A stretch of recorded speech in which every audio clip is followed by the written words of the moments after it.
Hey squids! Michelle here.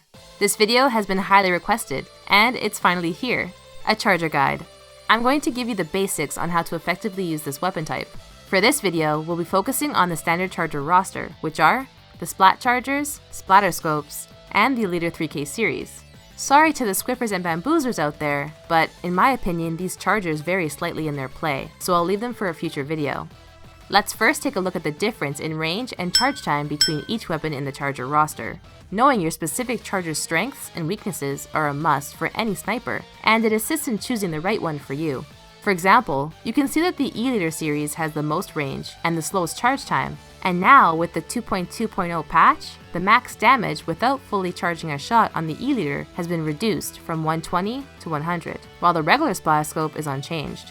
This means that, besides their kit, the only real benefit of the E-Leader series is their maximum range. So, now more than ever, you can cater a charger for each map. The E-Leader scope is necessary for stages like Murray Towers, Arowana Mall, and Flanders Heights. But for most of the map selection, you can opt for a Splatterscope. This of course also depends on personal preference and playstyle. If you are a more aggro sniper, you might choose a shorter range charger with a faster charge time. If you play more methodically and like to zone out the opposing team, then you might still enjoy an E-Leader. Now that you've chosen your charger, let's look at some gear. You may change up a few abilities depending on your charger's kit and your playstyle, but the default abilities that can benefit any charger are Damage Up, Ink Recovery Up, and Ink Saver Main. Damage Up enables you to splat an Inkling without having to fully charge a shot. Keep in mind that, to perform this with an E-Leader, you must now run at least 3 Damage Up mains, due to the recent patch. Damage Up also benefits the Burst Bomb sub, making it require less bombs to splat an Inkling. Ink Recovery Up allows you to refill on ink quickly to stay on top of shots, while Ink Saver Main can give you more shots for your tank. Now that you're fully equipped, it's time to get into position. Each map has a few key positions for chargers. You want to choose areas with a good vantage point and with the most opportunities for splats, while still remaining out of reach from opponents. Some areas are obvious, like the right perch on Arowana Mall, or the ledge right before mid on Murray Towers. But sometimes, these areas may be too obvious. Your opponents will most likely try to shut you down from these positions, so it's good to mix it up at times and find alternative effective positions. This also matters when your team has the advantage and it's time to push up towards the enemy side of the map. You also don't want to be out in the open. An aiming sniper is an easy target, especially for an opposing sniper, so you'll want to remain hidden as much as possible. You can achieve this by peeking behind walls and obstacles, which will not only prevent flanks, but will make for more effective shots. Peeking behind the right of an obstacle is best, since weapons are held from the right side of an Inkling. Your body will be completely covered in some areas, making only your weapon slightly visible. You can then charge your shot as you peek out and splat the unsuspecting Inkling. This technique is called right peeking.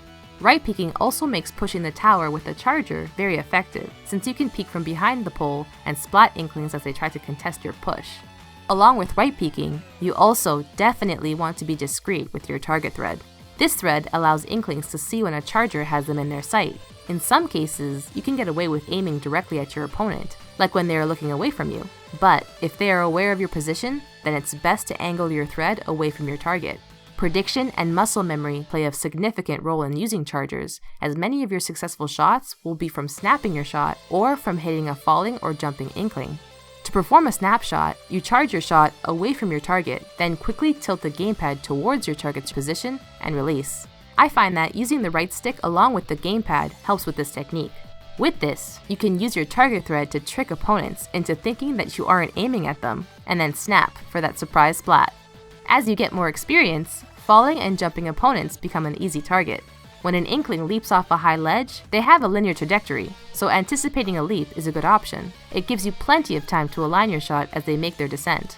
This also goes for jumping or hopping Inklings, as anticipating their landing is the way to go.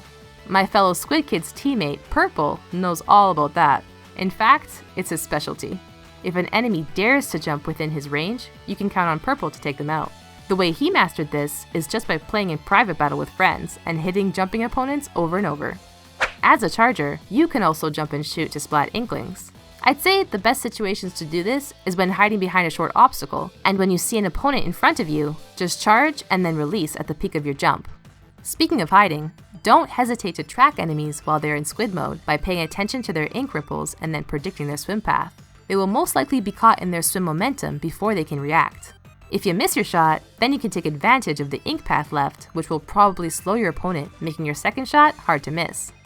Lastly, spotting an opposing super jump makes for the easiest splat. Just aim and wait for the arrow above the indicating circle to empty, and then release. That's all for today, squids! Hope this helps some Charger enthusiasts out there, and let us know any other tips you have that I didn't mention. Stay fresh!